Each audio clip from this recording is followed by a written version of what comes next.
This is Jason with Chicago News, and we were just asked by someone if we were filming this old boat or this Lexus. It's almost a little hard to tell because in a way this is kind of an old boat. We've got the 2018 Lexus RX-350L. The L stands for long, so let's see where this extra length is. The main reason for the added length is to add a third row of seats, but as you see when you fold this up, the legroom is almost non-existent. You have to slide this one forward, take all of its legroom away. And also oddly, the heater controls for the rear zone are only in this back seat, which is barely usable by anyone but the smallest children. By adding this extra length in the back and raising the roof, they've also created a really awkward quarter view here. You've got this sloping angle for this window back here, which not only cuts off visibility, it just looks kind of awkward.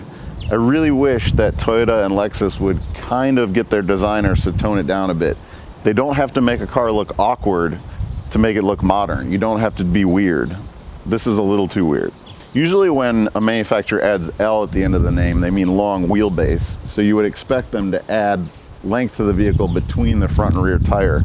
In this case, however, Lexus has added all of the length behind the tire. They've raised the rear section of the roof up to make more room for the rear third row seat here. But adding all of the space at the rear here makes it really hard to get in and out of that back seat, and as you'll see in a minute, the rear seat is really only big enough for some very small occupants. And if I did get a chance to talk to these Lexus designers, I would say, please stop with the giant grille. To me, this is a bit lazy design-wise. If you just turn the whole front of the car into a grille, there's not much effort that goes into that. I'd like to see more design, more interest at the front of the car. Luckily, the headlights look great. These front quarters look nice, but the grills, come on, guys. We know how this thing looks, and we know about the rear seat, but let's hop in and see how it drives.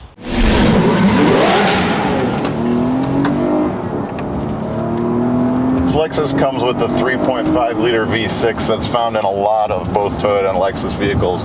It's a really great engine, silky smooth, makes a nice sound, makes good horsepower. Somehow, by adding 4.5 inches of length, it also lost 5 horsepower. 290 horsepower as opposed to 295 in the short wheelbase version, but still plenty of power.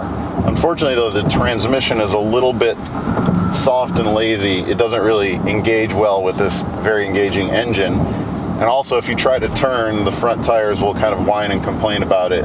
This thing does not handle very well. One thing it does do is go down the road very smoothly and comfortably and quietly. The luxury part of this luxury crossover is there. If you're looking for a quiet, smooth ride, this is it. One thing we notice is all the safety features are calibrated way too aggressively. The emergency braking comes on before you would think you'd need it. The lane alerts and the blind spot monitors, everything is really oversensitive. And the problem that creates is that it's always giving you warnings. It doesn't really help as much. You kind of get used to the warnings. And again, one thing we just keep harping on with these Lexus and Toyotas, you've got lights that show you every single mode on the dash that's turned on. I still don't understand why that is. And the lights are very dated looking. You know, there could be a much easier, better way to kind of give you a status of what safety systems you have. Sticking with the luxury theme, these seats are extremely comfortable. You've got a lot of lumbar support, good bolster support on the sides. Just overall very comfortable seat, and you've got automatic heated and cooled seats. You've got 3 steps of heat, 3 steps of cool. These seats will get really cold, and it's a pretty warm day here in Chicago, but I will say that the control system for this is also pretty dated looking, having these 4 buttons and all these indicator lights. Also kind of are obscured behind the shifter and behind where your knee would be, so they're a little bit hard to use because of where they're placed.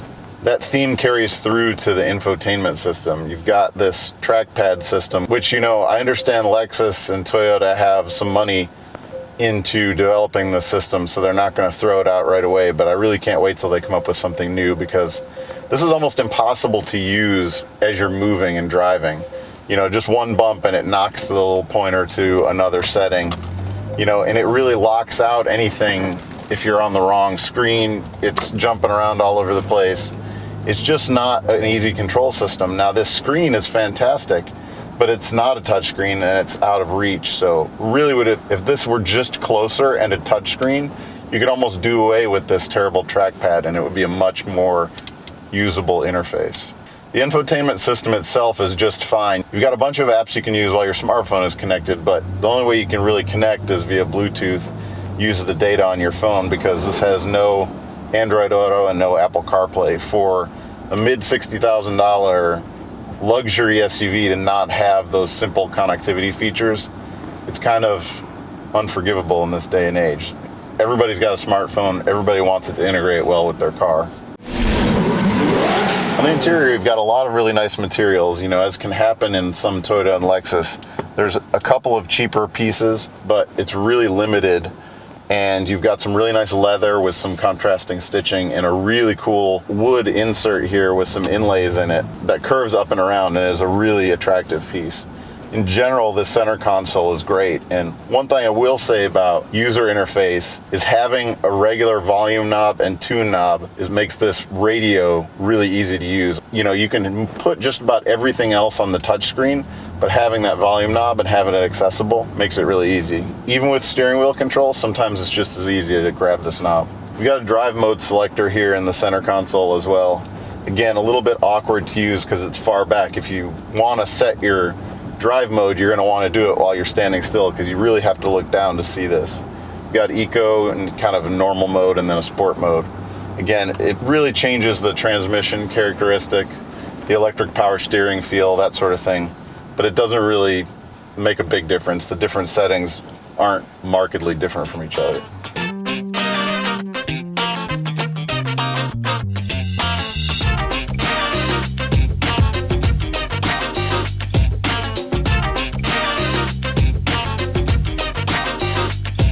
Another area that's looking a little dated is this standard analog gauge cluster. You've got a lot of technology and a really modern interface with everything else, but you've got these really dated looking gauges. Obviously a nice touch to have a sunroof here, but it is a pretty small sunroof, and I think the rear seat passengers would appreciate a little bit more sun to be able to come in. But in this second row here, you've got actually a couple of 2.1 amp USB outlet. The rear seat passengers can fast charge their phones. There's a nice center console with cup holders. For two people in the back, it's really usable. You squeeze a third in there, it starts to be less usable. And fitting 7 passengers, this is rated as a 7-passenger vehicle, there's either got to be some really small passengers or there's going to be some really uncomfortable people. In this case, I think the third row actually made this RX-350 a little bit less usable. You've got less cargo room with the seat folded up, and then with it folded down, you're back to just having a 2-row. So the extra capacity that you have is really marginal. We're talking 2-3 cubic feet in various configurations. And for $4,400 and having an extra 5 inches almost of vehicle, it doesn't feel like it pays off very well. A couple of bright spots here, and no pun intended, is this heads-up display. It is a very bright, it's a very readable display. You've got speed information, a compass on there. For some unexplained reason, you've got a tachometer, which I don't think anybody would care too much about on this vehicle, but this is a parts bin that they use from the Lexus sport vehicles like the RC and the LC. So this display is fantastic. The other thing that's really great is the way that the blind spot monitors warn you by vibrating the steering wheel. Sometimes the light on the mirror isn't quite enough. In this case, you also get a tactile warning through the wheel, which really is very noticeable. Another real bright spot here is this Mark Levinson audio system. Really fantastic clarity soundstage. We've had some mixed results with Mark Levinson systems in different Lexus vehicles, but this is one of the better ones, and it has the high resolution satellite tuner as well. So you get, even with satellite radio, great sound quality. Overall though, great volume, and we were even able to blur our camera with the sound pressure levels that we could get in here. It's definitely a high point in this RX-350.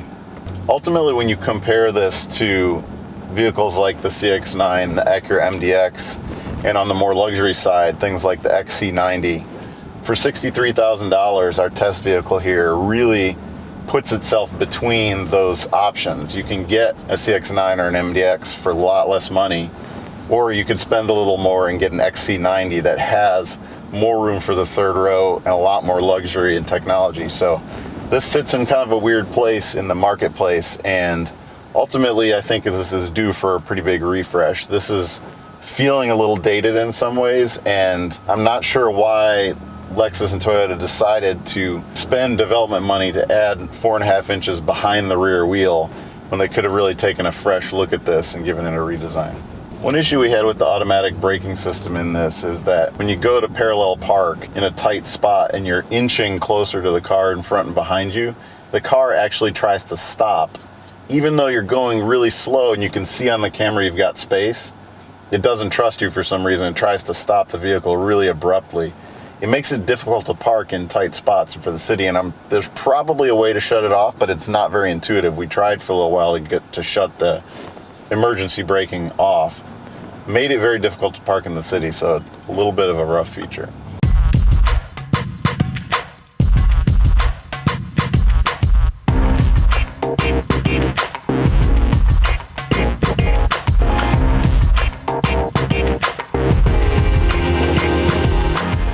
Well, what do we think about this RX-350L? Well, the RX-350 is a decent mid-size crossover, but adding that extra length just kind of made this awkward. The rear seat isn't that usable, and when you have it folded up, you barely have any cargo room back there. Combine that with some odd technology features and a really fiddly control system, and at this price point, for $63,000, there's definitely some other options with 3 rows that you ought to consider.